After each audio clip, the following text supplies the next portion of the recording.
Steve Morrow is a 3-time Oscar nominee working on the sound design for films such as La La Land, last year's A Star is Born scary movie, and this year Steve created the sound design for that amazing movie, Ford versus Ferrari. Come on out, Steve.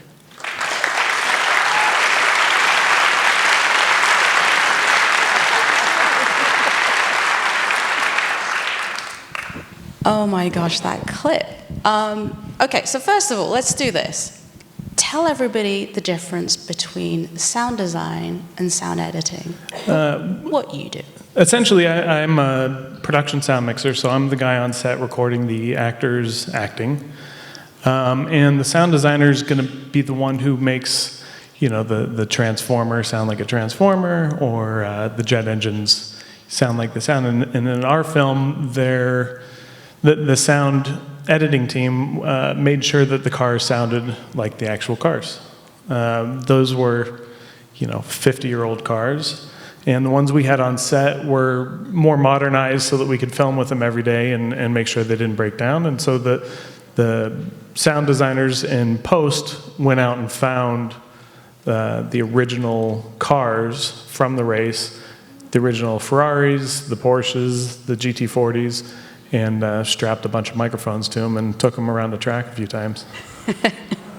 Wait, isn't a Ford GT40 like $15 million? It's a very expensive car. The nice thing is these car guys are buffs and they love the cars. And when you explain to them and beg to them that we want to make this as authentic as possible, they're into it. They don't want to watch a movie and go, oh, that's not quite how it sounds. They were like, yeah, let's.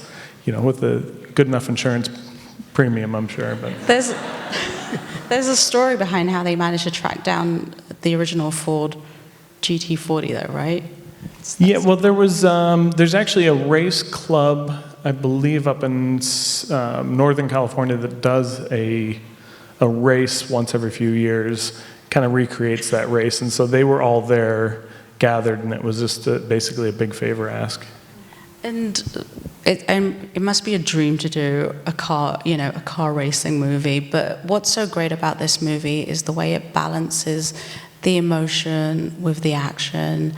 The sound isn't overwhelming. Talk about getting that balance. Yeah, I think honestly the way that Jim went about the movie. I mean, he's famously said he doesn't like races. He's not into race cars. He's not into cars.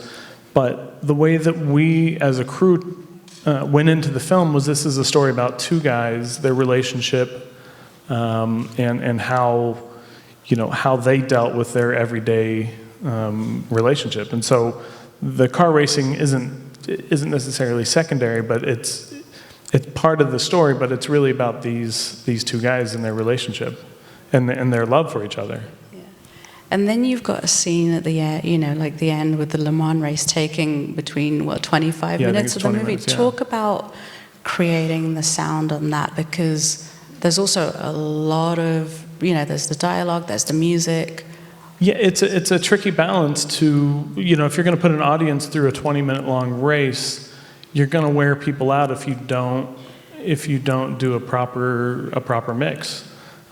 Because there is the coming in and out of the race, and if you just blast people for 20 minutes straight, you're going to lose the audience in the story to the sound. So it's a very delicate thing that the re-recording mixers and the sound designers made sure that we weren't overwhelming the audience with too much just loudness for the sake of loudness. So it was a very tricky balance. To be able to get the audience engaged but not wear them out. Because you don't want them to feel like they ran a marathon for the last 20 minutes, but you do want them to feel the emotion and the importance to these guys of the race. Yeah. What was the greatest challenge for you on this film? Well, for me, on a film like this, a lot of the time the racing, we would film the racing in the morning when the sun was perfect and beautiful, and you get these great shots.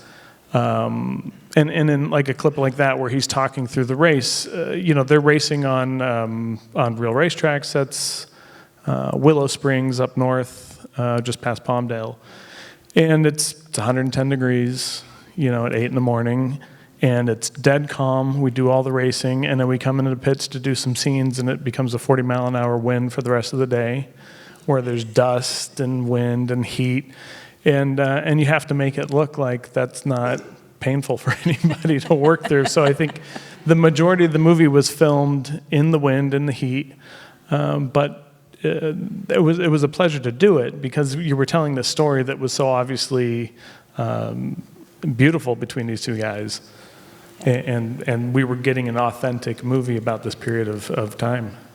It's incredible. Steve, thank you so much. Yeah.